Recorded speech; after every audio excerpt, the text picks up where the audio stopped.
Assalamualaikum warahmatullahi wabarakatuh.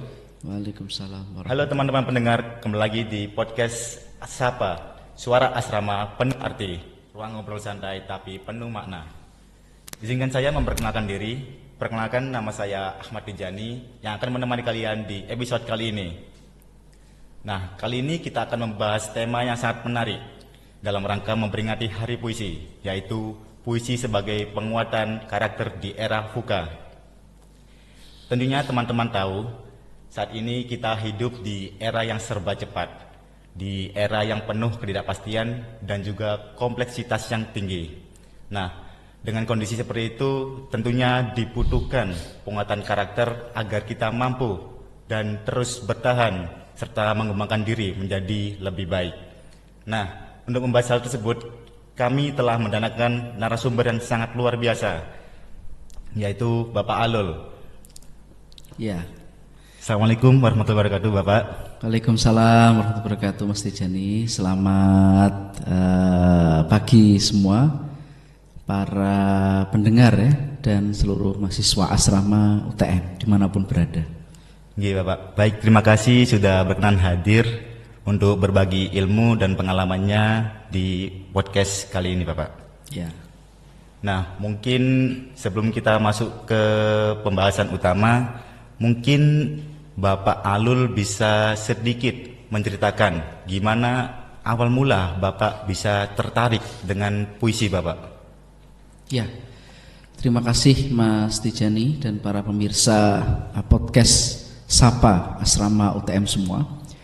Jadi awal mula ya saya tertarik dengan puisi gitu ya.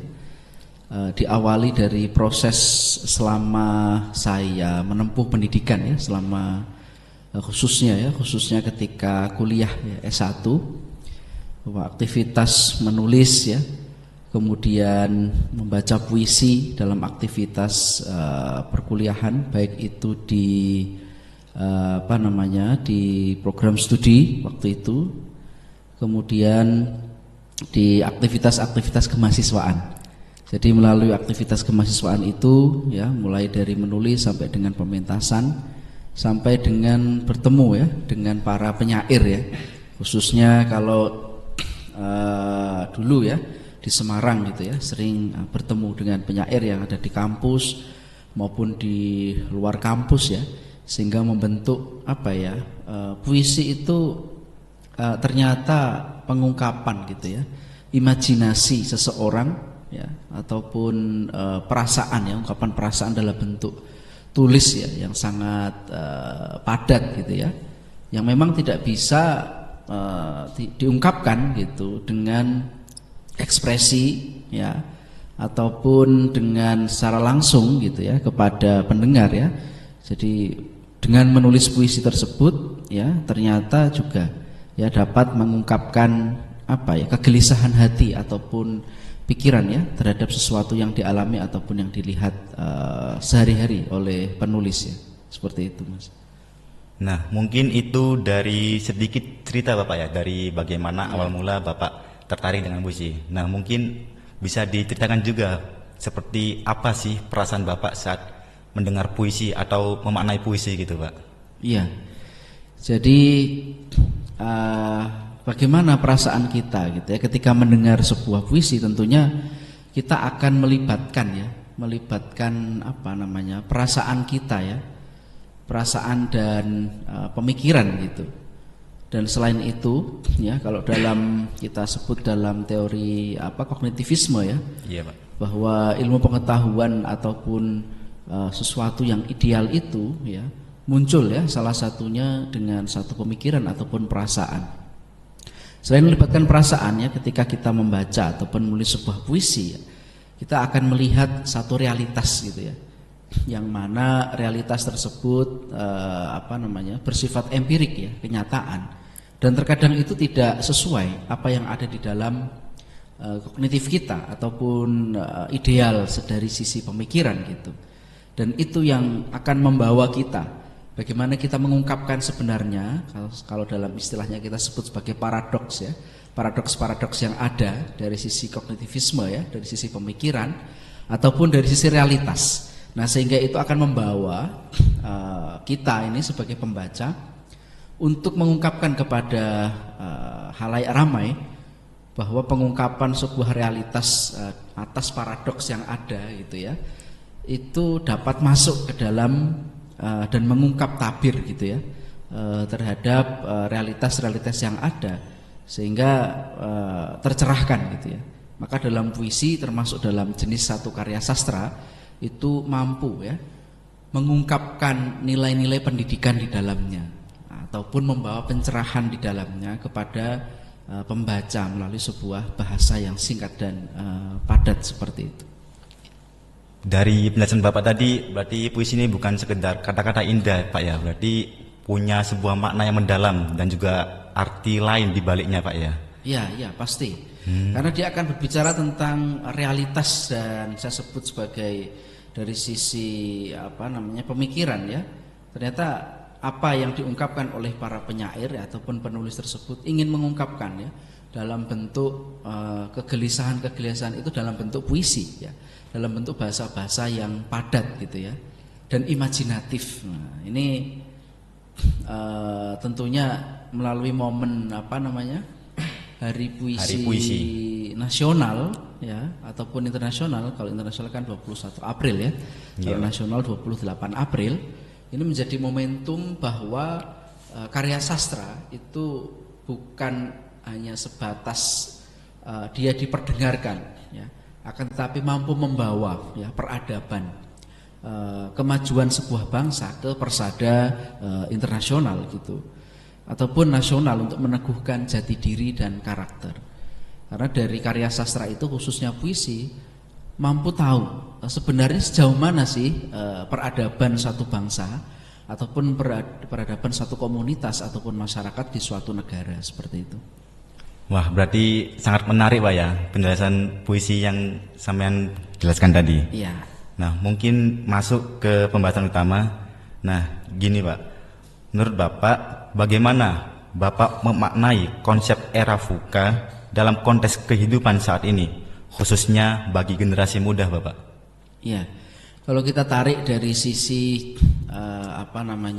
puisi ya, tentunya dengan adanya era VUCA ya, melalui puisi kita akan berbicara tentang realitas sosial ya, realitas sosial yang ada di masyarakat kita gitu.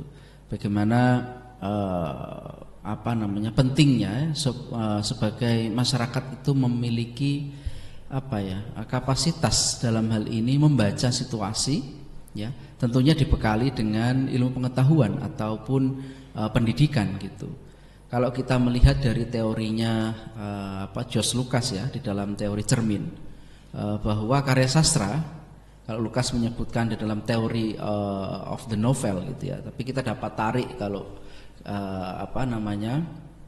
puisi sebagai bentuk realitas sosial, bahwa puisi itu mengungkapkan realitas sosial sebenarnya seperti apa generasi muda ini membaca situasi dari sisi realitas sosial, pendidikan gitu ya, kemudian dari sisi budaya gitu, dan mampu menyadarkan kita semua gitu ya, bahwa sebenarnya kita mengungkapkan sebuah realitas itu dalam sebuah puisi untuk menyadarkan atas kejadian atau situasi yang kita sebut sebagai paradoks tadi, sehingga mampu membentuk jati diri ya, sebenarnya kita ini sebagai pelajar ya ataupun mahasiswa ataupun masyarakat terdidik menyikapi sesuatu itu ya dengan bijaksana. Dalam hal ini kalau kita di situasi akademik ya tentunya ya meningkatkan kualitas ya diri ya di dalam menghadapi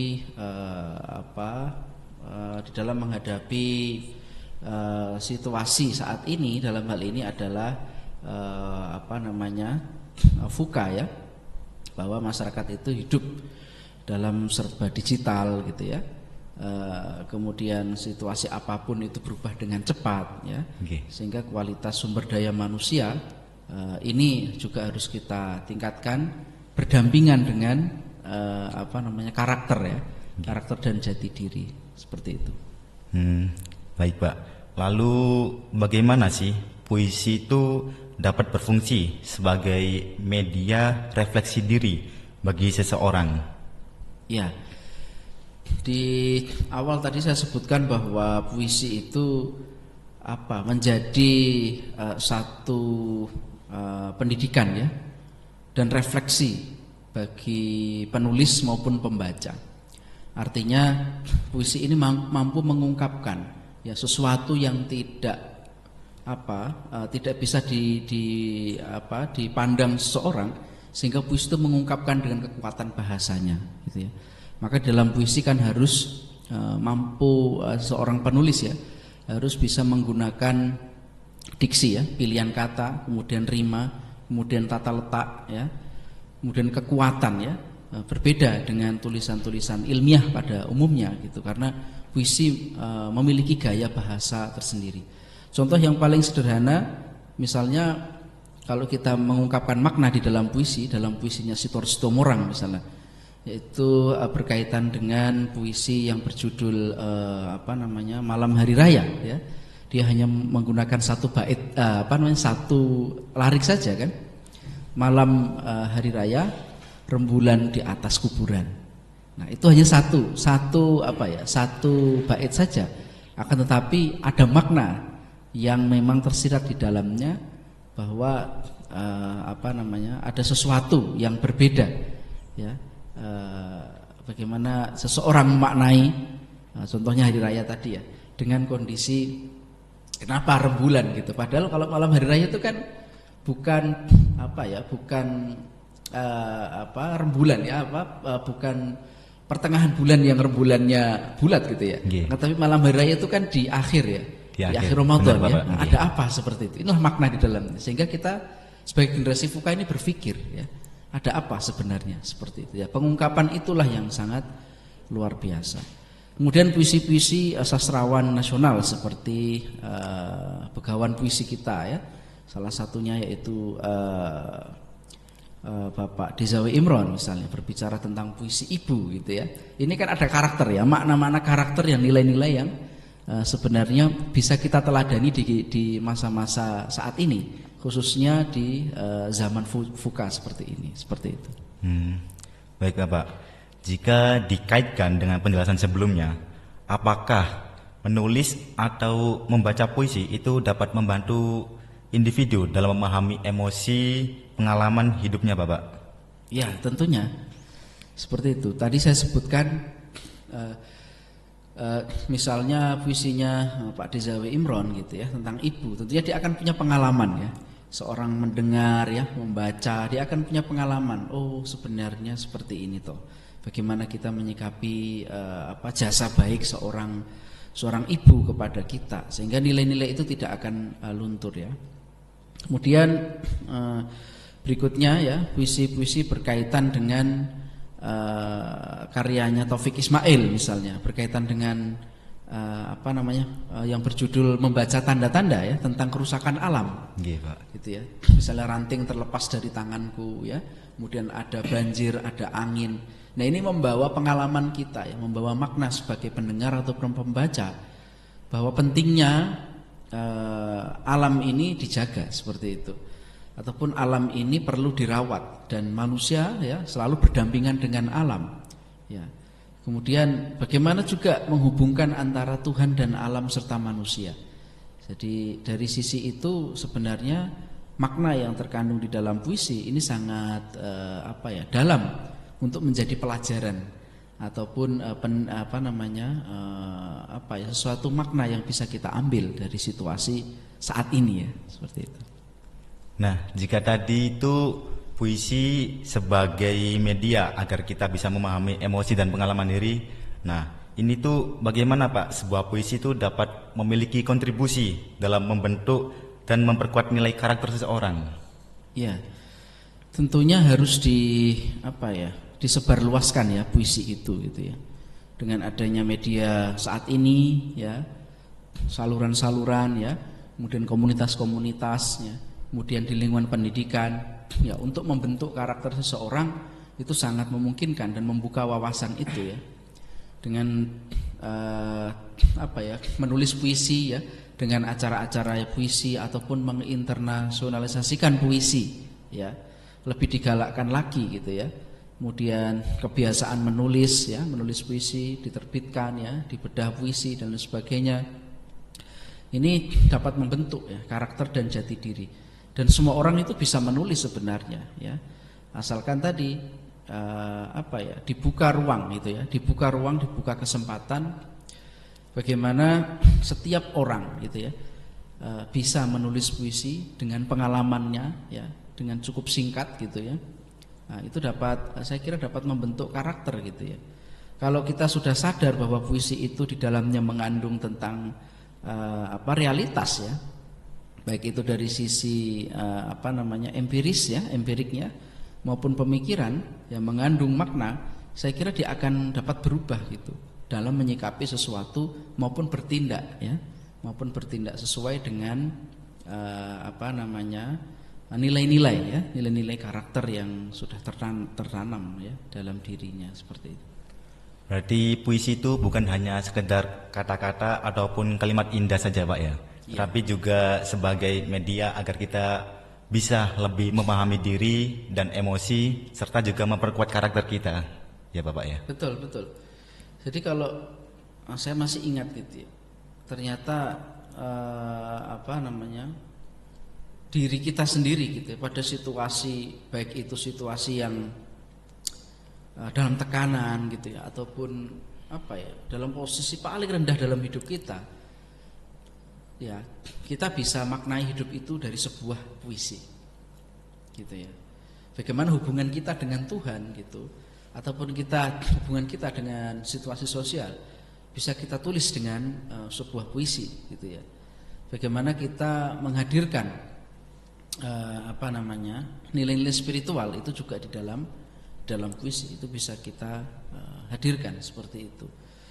Misalnya kalau kita sebut dalam puisi-puisi yang bertajuk spiritual ya, banyak sekali puisi-puisi yang bertajuk spiritual tersebut mampu menghadirkan situasi bagaimana manusia itu ketika dalam kondisi yang paling terendah dalam hidupnya itu bisa ditulis dalam sebuah puisi.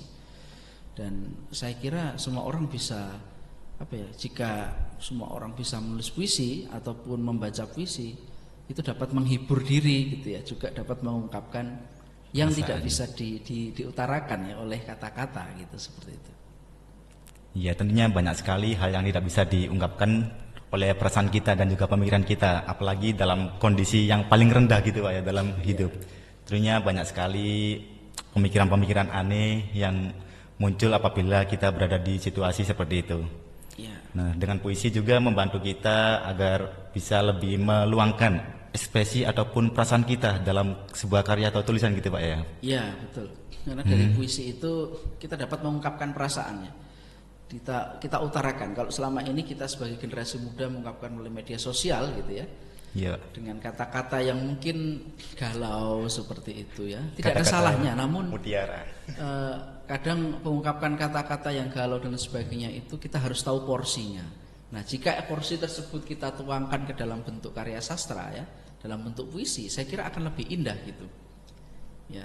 Jadi medium puisi ya tidak harus dibukukan ya, bisa diposting misalnya puisi Anda itu ya. Yang mengungkapkan tentang bagaimana sih pengalaman sebagai mahasiswa ya, dalam kondisi serba terbatas misalnya, kita dapat mengungkapkan dan dapat menyebarkan nilai-nilai perjuangan, nilai-nilai pendidikan, nilai-nilai spiritual, kita dapat tulis itu gitu. Dan saya kira perlu kita dunia akademik itu diwarnai dengan nilai-nilai yang di sana mengandung pelajaran di dalam tulisan, khususnya dalam hal ini adalah puisi. Dan asrama UTM ini khususnya ya, sebagai tempat tumbuh berkembang ya, bibit-bibit ya unggul dalam menulis ya, tidak melulu latar belakang anak bahasa dan sastra Indonesia gitu ya. Semua prodi ataupun semua mahasiswa bisa menulis puisi dan mengungkapkan. Nanti satu saat ketika sudah lulus dari UTM gitu ya, bisa dibuka, oh dulu saya pernah mengalami pengalaman yang seperti ini. Itu yang saya lakukan selama saya kuliah. Jadi oh ternyata ada makna yang mendalam dalam hidup saya selama kuliah. Saya akan membuka itu dan memberi makna, oh dulu saya begini, seperti ini ya. Oh dulu saya rekam ke dalam bentuk puisi seperti itu sampai sekarang ya. Sampai sekarang Pak? Iya sampai sekarang saya terus menulis ya, walaupun memang menulis itu kan harus sendiri ya, dalam artian orang pasti tidak akan tahu ya saya menulis apa gitu. Tapi suatu saat akan dibuka, oh begini tuh pengalaman hidup, ditulis ke dalam bentuk bait-bait puisi seperti itu. Berarti sejak zaman Bapak masih menempuh kuliah sampai sekarang, itu manfaatnya masih terasa Pak ya? Oh masih terasa, masih menulis terasa. tadi. Suatu di kuliah S1 saya menulis juga, di S2 sudah saya terbitkan ya, sudah saya terbitkan 2000, saya gabungkan dengan puisi saya yang berjudul masa-masa Covid ya. Itu diterbitkan 2000 berapa itu kalau nggak salah saat Covid 2019 kalau tidak salah. Pak. Dan saat ini pun saya menulis ya, menempuh pendidikan ketika di University Utara Malaysia, di Malaysia pun saya menulis sampai saat ini dan masih ada tulisan saya, dan rencana ini akan semoga ya akan segera kita terbitkan gitu. Dan itu saya tulis masih filenya sampai sekarang masih. Dan tentunya kita harus menyediakan waktu dengan kesibukan ya, dengan aktivitas. Kita harus menyinggahi rumah kita yang kita tinggalkan itu dalam bentuk puisi. Ya. Baik Bapak. Nah, jika merujuk pada tokoh puisi yang ada di Indonesia seperti Khairin Anwar, nah itu bagaimana puisi dapat menjadi media untuk menanamkan nilai keberanian dan kejujuran Pak? Iya. Ya, jadi seperti Bapak sastrawan puisi kita ya, Khairil Anwar melalui puisinya menyadarkan dan membangkitkan semangatnya. Jadi tentunya sesuai dengan zamannya. Jadi puisi yang ditulis itu sesuai dengan zaman ya. Salah satu karya sastra yang baik itu adalah melampaui zamannya. Jadi apakah karya sastra tersebut hanya untuk zamannya atau memang dia sudah teruji oleh zaman tersebut gitu. Seperti puisinya Khairil Anwar ya, tentang berjudul Aku itu. Saya kira itu masih bisa dipakai sampai sekarang. Semangat tentang pembebasan terhadap kemerdekaan ya. Kemudian semangat untuk bagaimana pemuda saat ini yang mengisi kemerdekaan dengan dengan ilmu pengetahuan misalnya, dengan semangat juang yang tinggi dan nilai-nilai nasionalisme. Nah, ini saya kira masih relevan. Sehingga puisi itu ya saat ini menurut saya harus relevan dengan persoalan-persoalan dan bisa menjawab ya masalah-masalah realitas sosial maupun pemikiran yang ada seperti itu. Baik Pak. Nah, lalu Pak, bagaimana kita saat ini sebagai mahasiswa nih Pak, nah itu dapat mengimplementasikan puisi dalam kehidupan sehari-hari, tidak hanya sebagai karya seni semata, tapi juga sebagai sarana pengembangan diri juga Pak? Ya, kalau diimplementasikan puisi tersebut ya tentunya harus dengan meningkatkan atau istilahnya mengembangkan karakter ya. Dan kalau misalnya kita berbicara tentang puisi yang berjudul Aku misalnya seperti itu ya, itu kan nilai-nilai perjuangan sebagai manusia Indonesia seperti itu. Saya kira yang harus dilakukan, maka dalam pendidikan karakter itu kan ada istilahnya pembangunan karakter, penguatan karakter dan pengembangan karakter seperti itu. Nah, kalau kita mengacu pada puisi, maka kita harus merujuk pada pengembangan karakter tadi gitu ya. Maksud saya adalah pengembangan karakter tersebut, untuk mengimplementasikan puisi tersebut maka kita harus berbuat dengan aktivitas-aktivitas yang mendukung pengembangan karakter.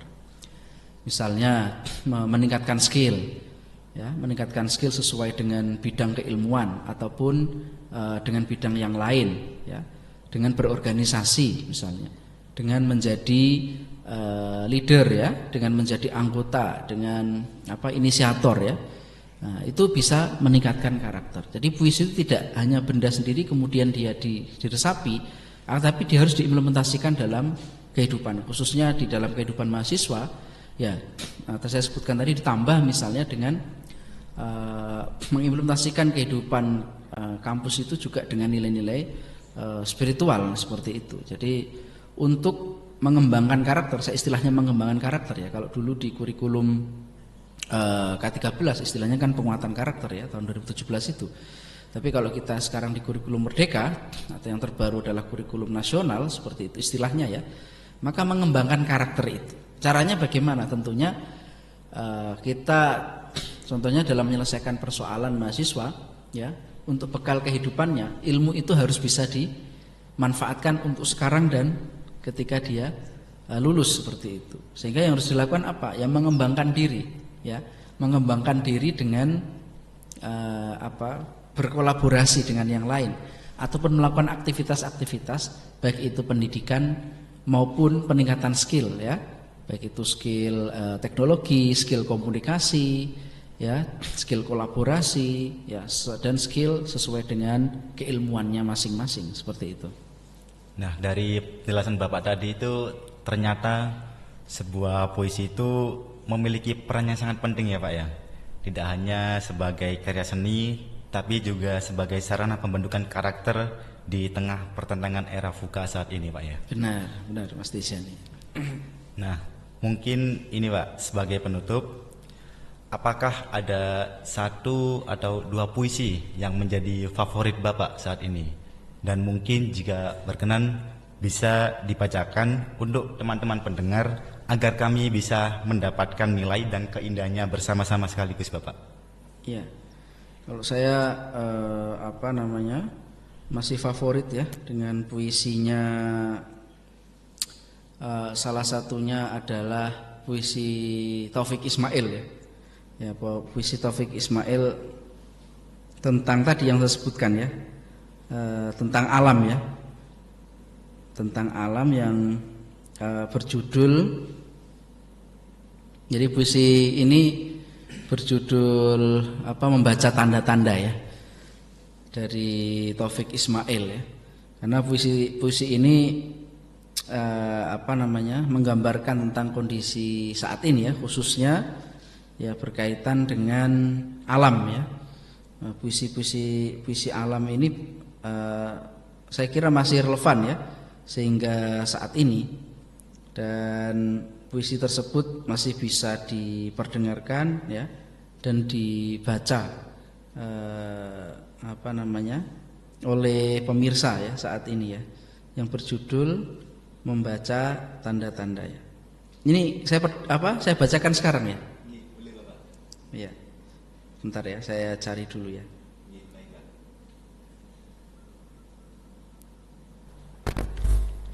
Ya. Oke. Berarti itu puisinya itu menceritakan tentang kondisi alam gitu Pak ya? Iya, tentang alam ya saat ini ya. Berarti sangat relevan dengan kondisi kita saat ini, terutama di Indonesia yang tentunya banyak sekali penebangan liar dan juga pembuangan sampah sembarangan yang mengakibatkan banjir di mana-mana ya Pak ya. Iya, ya kan bisa dipakai oleh siapapun ya, baik benar, itu Pak. kita sebagai akademisi maupun masyarakat pada umumnya, bahwa alam itu perlu dijaga gitu ya. Dan alam itu menjaga kita kalau kita menjaga alam tersebut gitu ya. Benar.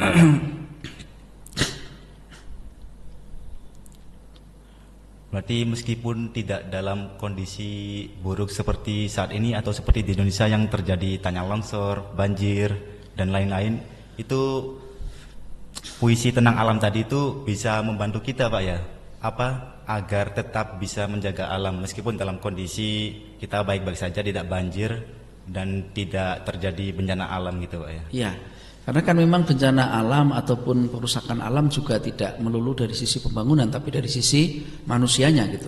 Ketika manusianya paham ya, terdidik gitu, dan selama proses dia hidup ya, ada proses pendidikan di dalamnya, minimal sedikit pengalaman karakter itu akan ditanamkan. Seperti dalam teorinya, teori etika ya, teori Aristoteles disebutkan salah satunya adalah prinsip kebajikan atau kebijaksanaan gitu. Dan diteruskan dengan teori-teori moral yang lain bahwa pendidikan karakter itu disebabkan oleh internalisasi pendidikan karakter itu sendiri. Jadi ada transfer pendidikan karakter yang baik itu begini dari orang lain masuk ke dalam dirinya. Kemudian atau dari dirinya mempelajari karakter itu sendiri dan ditingkatkan. Oleh karena itu dari puisi ya bisa mencerminkan sesungguhnya untuk memperbaiki alam ya, untuk menjaga alam tentunya harus ada pendidikan karakter di dalamnya sebelum orang itu melakukan aktivitas-aktivitasnya, seperti itu Mas. Ya, jadi hari ini saya akan membaca ya satu bait puisi. Ini juga saya baca di Malaysia ketika itu ya. Pak. Saya baca di Malaysia, kemudian banyak sekali puisi-puisi saya yang saya baca di Thailand, baca di Malaysia, di Thailand itu, dan di platform YouTube saya itu juga sudah saya baca juga di situ. Salah satu puisi favorit saya ya Membaca Tanda-Tanda ya oleh Taufik Ismail. Seperti ini ya puisinya ya. Membaca tanda-tanda. Ada sesuatu yang rasanya mulai lepas dari tangan dan meluncur lewat sela-sela jari kita. Ada sesuatu yang mulainya tak begitu jelas, tapi kini kita mulai merasakannya. Kita saksikan udara abu-abu warnanya. Kita saksikan air danau yang semakin surut jadinya. Burung-burung kecil tak lagi berkicau pagi hari. Hutan kehilangan ranting, ranting kehilangan daun, daun kehilangan dahan, dahan kehilangan hutan. Kita saksikan zat asam didesak karbon dioksida untuk menggilas paru-paru. Kita saksikan gunung membawa abu, abu membawa batu, batu membawa lindu, lindu membawa longsor, longsor membawa air, air membawa banjir, banjir air mata. Kita telah saksikan 1000 tanda-tanda. Bisakah kita membaca tanda-tanda? Allah, kami telah membaca gempa, kami telah disapu banjir, kami telah dihalau api dan hama, kami telah dihujani abu dan batu. Allah, ampuni dosa-dosa kami. Beri kami kearifan membaca tanda-tanda, karena ada sesuatu yang rasanya mulai lepas dari tangan akan meluncur lewat sela-sela jari. Karena ada sesuatu yang mulainya tak begitu jelas, tapi kini kami mulai merindukannya. Terima kasih.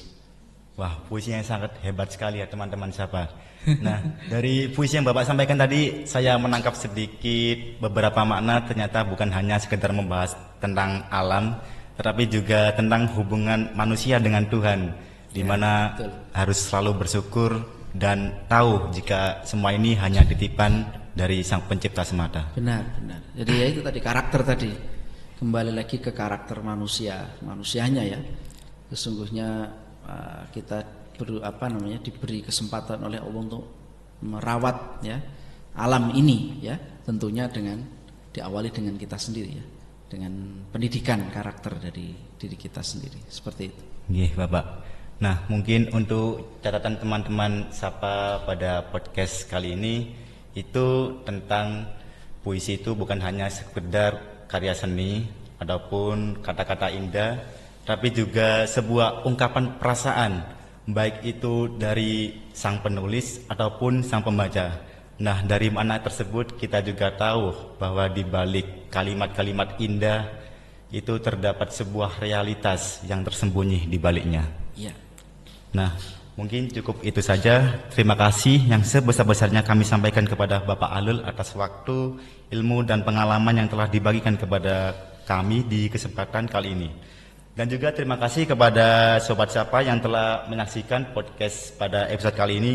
Semoga perbincangan ini dapat memberikan manfaat serta menjadi refleksi bagi kita semua agar di tengah berbagai kesibukan kita mampu menghadirkan ruang untuk harapan, ketenangan, dan juga peningkatan diri menjadi lebih baik ke depannya. Satu lagi mungkin Mas, berkaitan dengan mahasiswa baru ya, khususnya dimanapun berada ataupun calon mahasiswa UTM ya, Ini menyediakan asrama bagi mahasiswa baru ya, dan yang sangat representatif ya, untuk mendukung perkembangan akademik ya, perkembangan prestasi ya di lingkungan UTM. Oleh karena itu, mari bersama-sama ya kita mengembangkan diri ya, meraih cita-cita dan harapan besar kalian bergabung di UTM, dan juga ya asrama UTM siap ya, dan bergabunglah bersama kami. Terima kasih. Itu pesan saya, Mas Tijani.